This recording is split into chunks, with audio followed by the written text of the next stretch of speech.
A big question I have is where are all the for sale by owner cars? I remember like 10 years ago it was easy to find them. Now they're all dealer cars. Yeah, that's a big problem right now because people are keeping their cars longer. So we have this void of trade-ins that I'm experiencing on my side of the car market, where people who would trade in their cars, those trade-ins would wind up at dealer auctions, and that's what I buy to actually have my inventory on my lot. But also, a lot of people, from what I'm hearing and what I've seen, like on Facebook Marketplace, offer up and stuff, you're not seeing anywhere close to the amount of vehicles for sale that you used to. And the cars that are there for sale, people are asking the moon for them. And that's because people are not wanting to get rid of their running cars that they have right now. Because what do you have to replace it with? If you go buy a brand new car, average monthly payment on a brand new car, I think it's over $750 a month right now.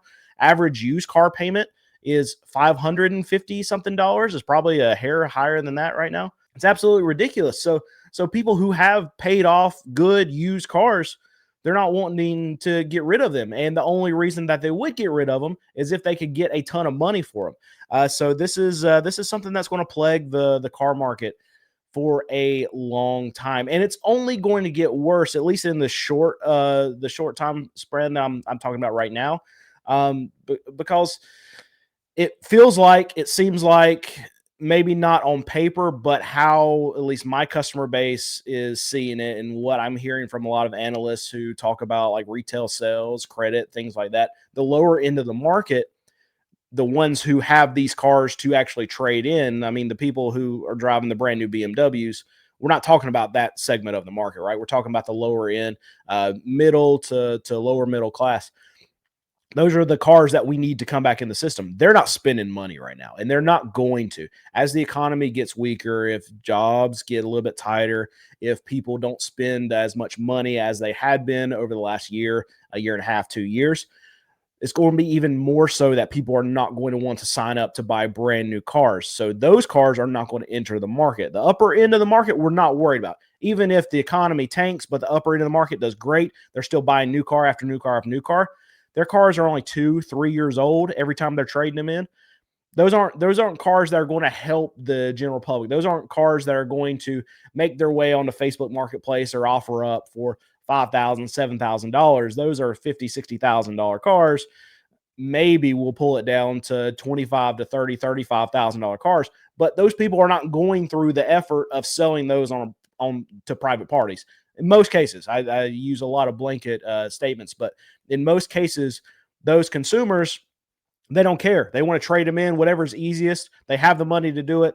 What I mean, they think they have the money to do it. That's the better scenario there. But they're just going to go for ease, so they're going to trade them right into the dealer, and dealer's going to sell them another brand new car. That car might stay at that dealership. And we're losing a lot of those cars in the car market because a lot of these new franchise dealers are keeping some of that higher quality, few-year-old things, cars, and they didn't do that back in 2019. They would send just about everything back to auction because they could pump volume from their new car sales. Now they're figured out that they can make a lot more money on a lot of these couple-year-old trade-ins. There's a lot more margin in those than there is a lot of these new cars. So think about like a dealership like a Jeep, Dodge, and Ram. Margins just on the front end aren't there anymore. They have to incentivize, they have to take off money, they have to negotiate down so low on these Jeep, Dodge, and Rams right now to get people to say yes, that they cut all their margins out of the front end. They can only really make money on their back end products right now. So you're finding that a lot of those dealerships are becoming glorified used car dealers. And it's becoming even worse that a lot of those dealers are stepping into auctions right now. And we can see on higher end used cars, franchise dealers are going to auction and buying them. This hasn't been something that's ever really taken place because they've been able to service whatever used cars that they want just from their trade-ins. They can't do it right now because they're hurting on volume because they can't sell their Jeep, Dodge, and Rams. So a lot of these dealerships, to actually stay afloat, to still make money on the front end, like they have been used to over the last couple of years, they're keeping a lot of this higher quality, and this all trickles down, and it affects me as a used car dealer, and it affects people that are looking on Facebook Marketplace for used cars too. It just hits the whole market, and it's not going to get better, I think, anytime soon, because what we need to help both the individual market for used cars and wholesale market, which is what I tap into. We need more velocity of money that's moving through the car market. We need more transactions to happen. The only way that happens, in my eyes, right now, is either one, the economy gets really, really better, gets much better, and there's more money in the system for people to spend. I don't think that's happening anytime soon. Or prices have to come down in a massive, massive, massive way. And when I'm talking about massive way, it's not 10, 20%. They're going to have to come down 30, 40, 45% for people to actually start saying yes. I mean, some of these, I went to a Ram lot just a week and a half ago. They're still $70,000, $80,000 trucks. People are not going to say yes to a $70,000, $80,000 trucks when they're especially the middle class. When we're hearing everything that we're hearing in the news, we're hearing everything about the economy right now. I know the stock market, not too long ago, off all-time highs. Still, there's a lot of fear in the market, and even if people have the money, they're not going to want to spend it. And you need people to spend money to get trade-ins to be able to let prices come down, and then people can spend more money, and then prices can come down.